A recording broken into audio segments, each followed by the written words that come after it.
de esa enfermedad contagiosa, así como el de reactivar el crecimiento de nuestra economía nacional.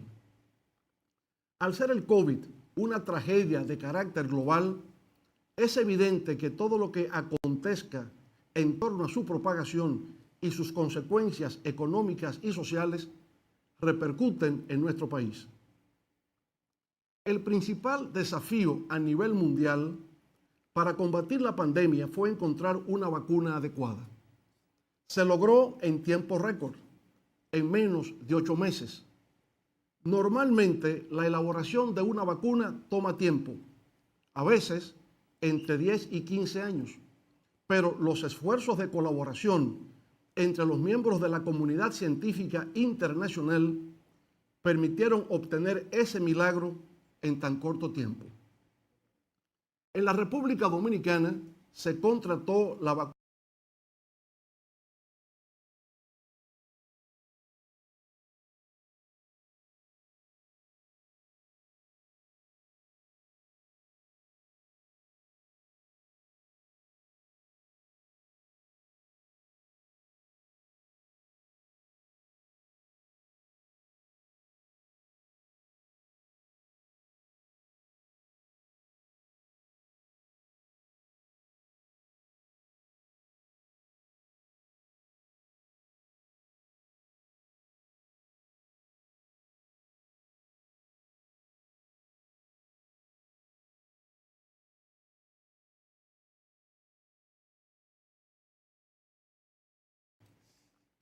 de una meta de vacunar a 7.8 millones de personas para fines de este año. El 80% de estos, es decir, 6.2 millones para junio, en la actualidad han recibido una dosis, 5.7 millones, y 2 dosis, 4.5 millones de ciudadanos. Por consiguiente, a agosto de este año, todavía faltaban 1.7 millones de personas por vacunar para completar la meta propuesta para junio del año en curso. Debido a una disminución del cúmulo de ciudadanos que en estos momentos acude a vacunarse, es lógico suponer que desafortunadamente tampoco se alcanzará la meta deseada en el plazo previsto. La decisión adoptada por el gobierno dominicano de aplicar una tercera dosis de la vacuna a los 30 días de completado el ciclo, con un tipo de fármaco diferente, sin una clara explicación del por qué, encontró una oposición por parte de la OMS y de la Organización Panamericana de la Salud, OPS, que la condicionaron a la realización de estudios científicos que certificaran su necesidad y viabilidad. En estos días hemos visto que en los Estados Unidos la Agencia Federal de Drogas, FDA, ha autorizado la aplicación de una tercera dosis del fármaco, pero luego de cumplir con 3 condiciones. Primero, que se llevaran a cabo los ensayos clínicos necesarios. Segundo, que hubiesen transcurrido 8 meses, no 30 días, después de la aplicación de la segunda dosis. Y tercero, que se utilizara la misma vacuna que en el ciclo inicial, que en el caso norteamericano han sido las vacunas Pfizer, BioNTech, Moderna y Johnson & Johnson.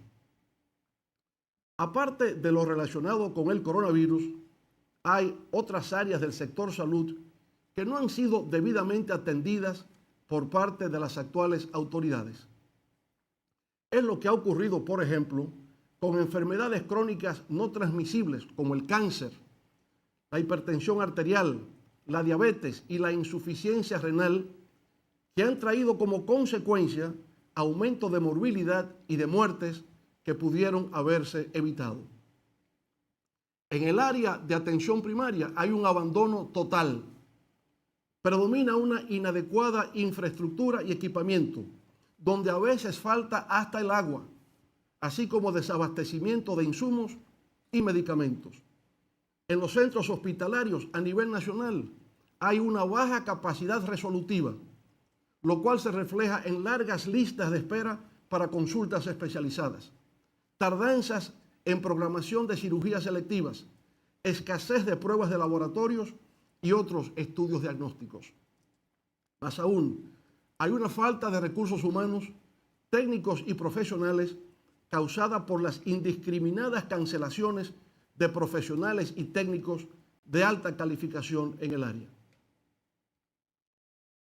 En lo que concierne a la economía, es preciso señalar que de conformidad con datos ofrecidos por el Banco Central, durante los primeros 6 meses de este año 2021, la economía dominicana creció 13.3% y se pronostica que para el año en su totalidad crecerá en 7.5%. Parecen cifras astronómicas, pero en verdad se trata de un rebote estadístico que compara la reactivación del crecimiento de este año con el colapso experimentado en nuestra economía en el 2020, que fue de menos 6.7% del PIB. No obstante, cuando se establece una relación entre los resultados del crecimiento económico del 2021 con los del año anterior a la pandemia, el 2019, resulta que la proyección real de crecimiento para el 2021 es tan solo de 0.3%. Fíjense ustedes, de una proyección de crecimiento por rebote estadístico de un 7.5% a una realidad de solo 0.3%. Se trata, por consiguiente, de un crecimiento relativo, lo cual pone en evidencia que utilizando cifras fuera de contexto, se puede confundir al pueblo mediante una manipulación estadística que no refleja la que realmente acontece en los hogares dominicanos. A pesar de los logros obtenidos por las actuales autoridades en mantener la estabilidad macroeconómica y un clima adecuado para la inversión, a los fines de que el país pueda salir de la crisis, lo cierto es, sin embargo, que todavía estamos en una fase embrionaria de recuperación de lo que habíamos alcanzado antes de la pandemia. En tal virtud, saludamos el empeño que ha puesto el gobierno en un importante sector productivo nacional como es el turismo. Pero aún tenemos un camino que recorrer para la total recuperación de la industria sin chimeneas de nuestro país. Por supuesto, muchas de las razones escapan al gobierno, pues también con motivo de la pandemia del COVID-19 y sus variantes, importantes mercados para el envío de turistas aún permanecen cerrados para visitar nuestro país.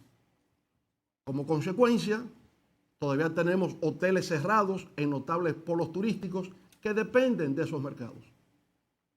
En la Fuerza del Pueblo, aspiramos a que continúe ese empeño y esfuerzo gubernamental en asistir a ese sector para que logre el esplendor, la contribución a nuestra economía y a la generación de empleos que tuvo previo a la propagación del virus.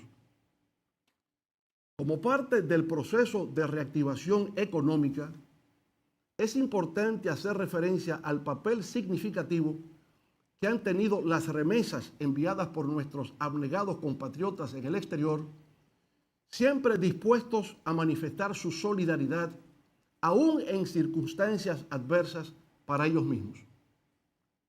Durante los primeros 7 meses de este año, de enero a julio, hemos recibido 6.159 millones de dólares, lo que representa un aumento de 1.856 millones con respecto al mismo periodo del 2020, lo que equivale al 43.2%. Esos recursos que ingresan al país son de una importancia tal que en la actualidad resultan determinantes en el presupuesto del 50% de nuestros hogares. Es de reconocer que esos envíos del exterior, principalmente de los Estados Unidos, se ha debido a la política de expansión monetaria del gobierno norteamericano, que ha emitido 6 trillones de dólares para hacer crecer su economía. Esa expansión monetaria, al mismo tiempo, ha contribuido a ampliar la reactivación del resto de la economía mundial y, naturalmente, también de la economía dominicana. Como consecuencia del impacto económico del COVID-19, nuestra economía, que en el 2019 tenía un Producto Interno Bruto ascendente a 89.000 millones de dólares, experimentó en el 2020 una caída de 10.000 millones de dólares. Hablar de recuperación económica significa, en primer término, recuperar esos 10.000 millones de dólares perdidos en nuestra capacidad de producción de riquezas. Eso, claro está, no se logrará este año. Con vientos a favor podría tal vez lograrse en el 2022, pero lo más probable, sin embargo, es que lo podamos alcanzar en el 2023. Así pues, aunque nos encontramos afortunadamente en un proceso de reactivación, no podemos perder de vista lo que ocurre en el plano global, donde todavía persisten efectos de la pandemia, ahora con sus múltiples variantes, y una situación económica que, debido al fenómeno de expansión monetaria estadounidense, ahora tiene que enfrentarse a los efectos indeseados del crecimiento de la deuda y de la inflación. Por todo eso, cobra sentido la advertencia expresada por la CEPAL al estimar como una paradoja de la recuperación en América Latina y el Caribe el que el rebote económico no asegura un crecimiento sostenido. De todas maneras, tomando como bueno y válido que la economía dominicana durante el primer semestre del 2021 haya crecido 13.3%, conviene formularse la siguiente pregunta.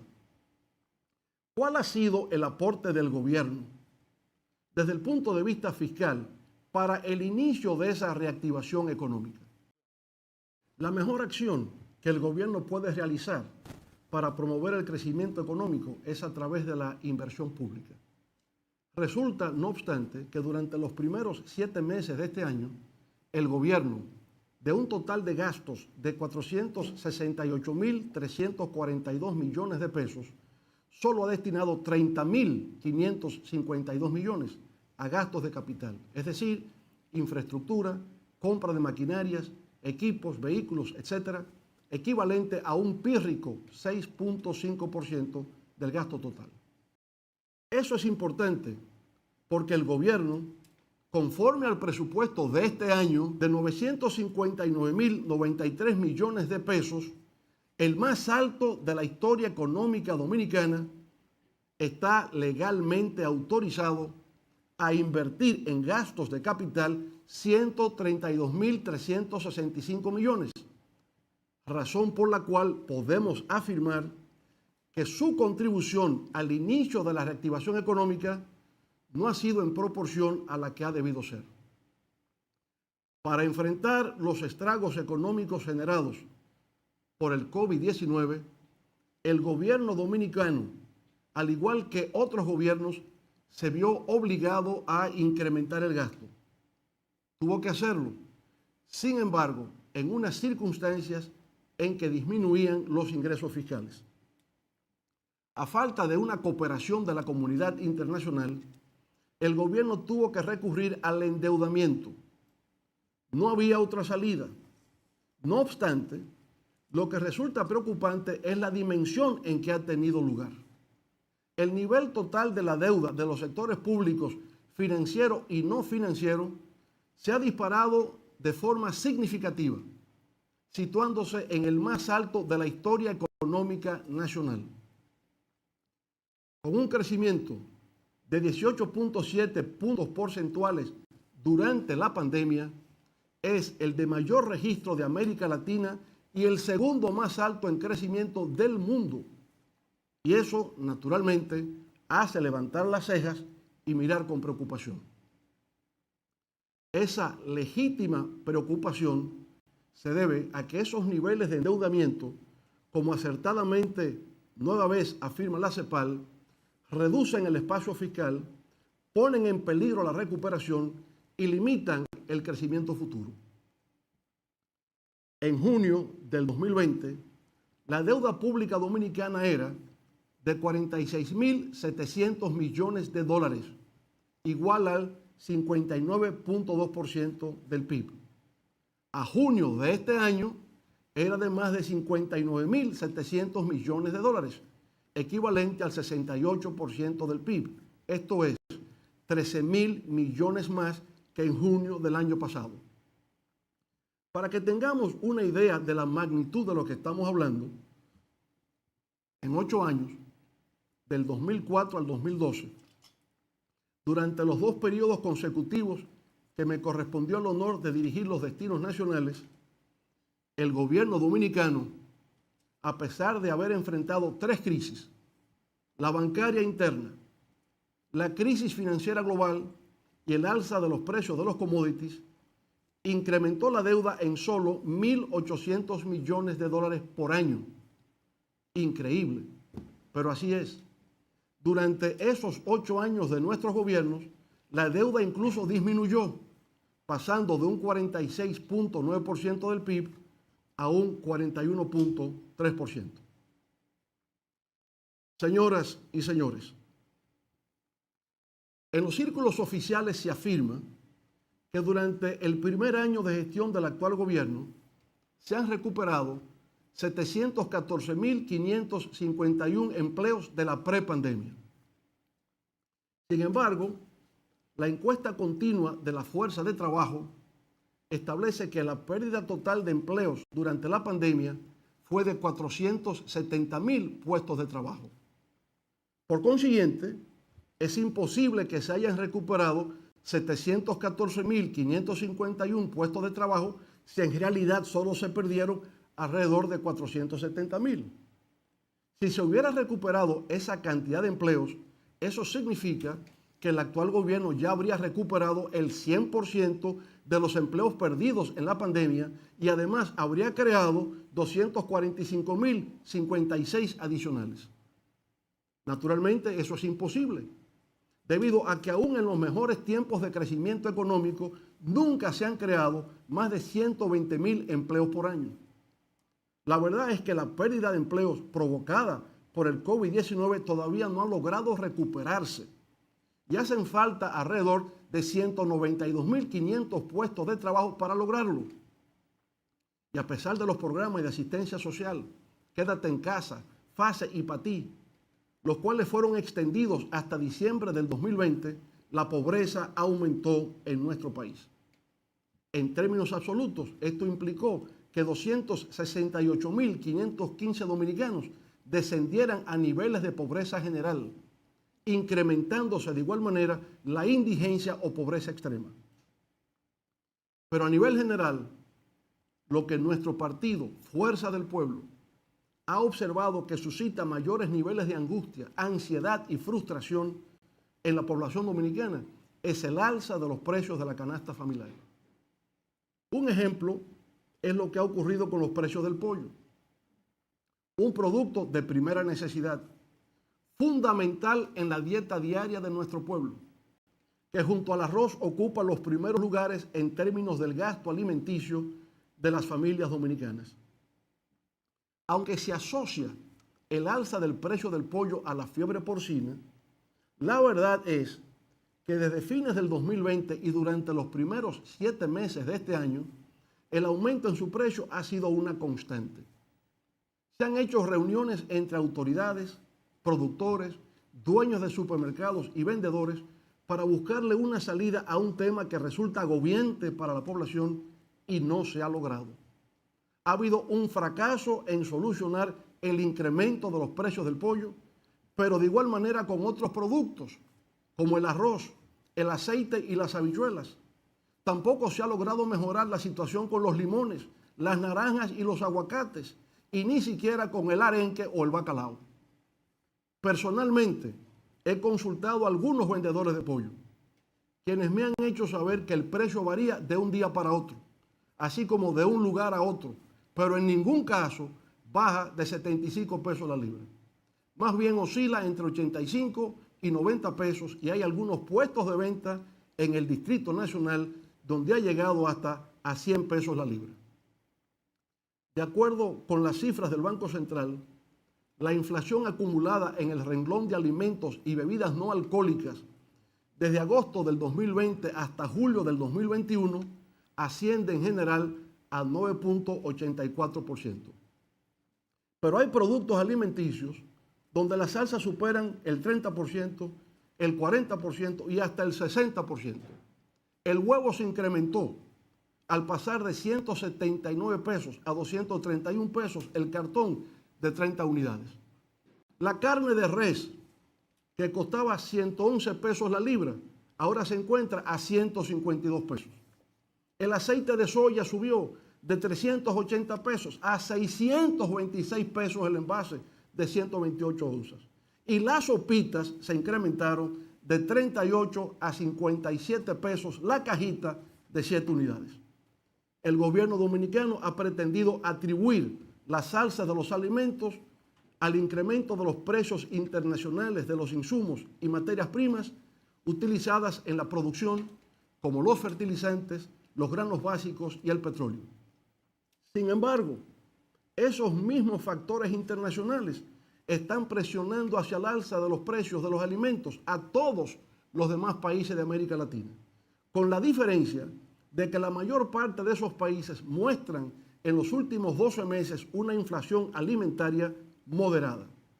El problema radica en que la inflación alimentaria de República Dominicana es una de las más altas de América Latina, solamente superada por Venezuela, Brasil y Argentina.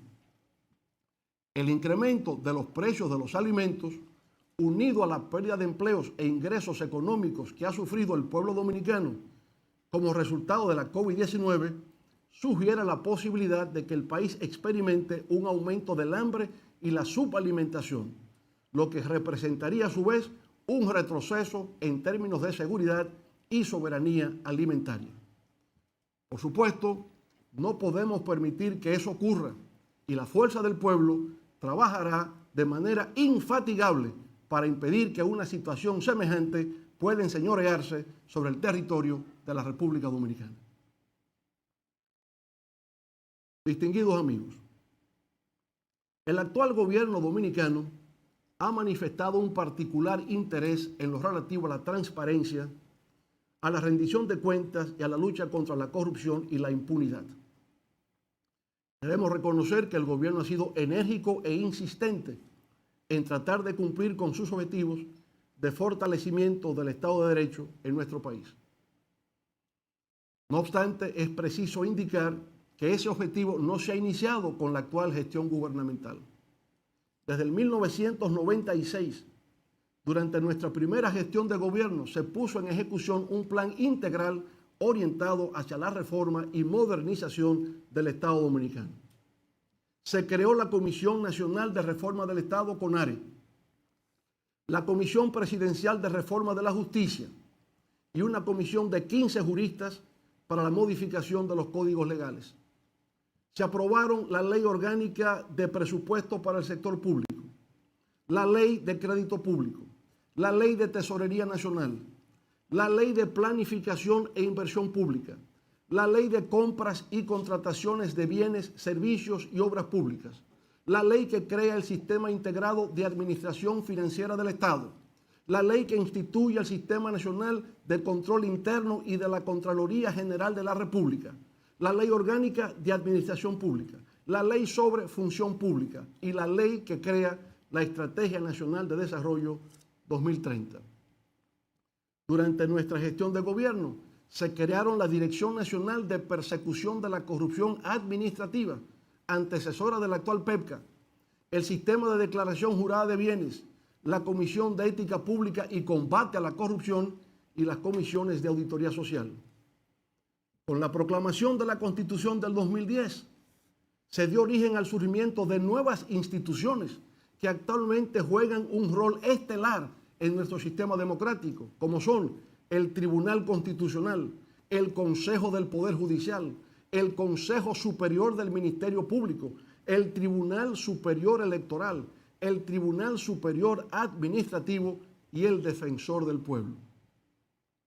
Como puede apreciarse, toda la base institucional para la existencia del Estado social y democrático de derecho surgió como iniciativa de los gobiernos que tuve el honor de dirigir. Estimamos en toda su justa dimensión el deseo del presidente Luis Abinader de hacer nuevos aportes a la consolidación de la institucionalidad democrática de nuestro país. Y por tal motivo, la Fuerza del Pueblo ve con simpatía y beneplácito la invitación que formula a distintos sectores de la vida nacional para que participen en un proceso de diálogo con relación a 12 propuestas de reformas sugeridas por el Poder Ejecutivo. Consideramos que la construcción del consenso es la vía más idónea para que el país pueda avanzar en la superación de la actual crisis sanitaria, económica y social causada por la pandemia del COVID-19, así como por la supervivencia frente a males ancestrales que todavía aparecen como fantasmas en el horizonte nacional. Sin embargo, con respecto a la idea de reforma de la Constitución de la República para establecer la independencia del Ministerio Público, la Fuerza del Pueblo considera que ya en su artículo 170, nuestra Carta Magna precisa que esa institución goza de autonomía funcional, presupuestaria y administrativa. Y lo mismo señala el artículo 2 de la Ley Orgánica del Ministerio Público. Como los términos autonomía e independencia significan lo mismo, carece de sentido pretender modificar la ley de leyes para introducirle algo que ya existe. Constitucional y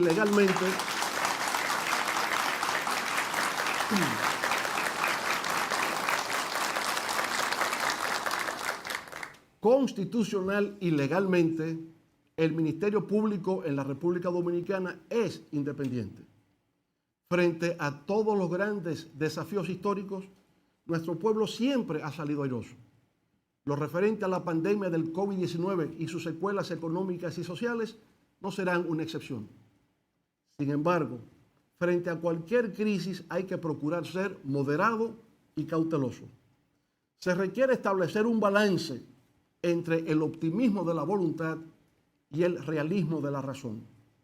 Bien lo decía Confucio, un sabio oriental de la antigüedad, al señalar las siguientes palabras: los cautos rara vez se equivocan. Y así es. Muchas gracias y buenas noches.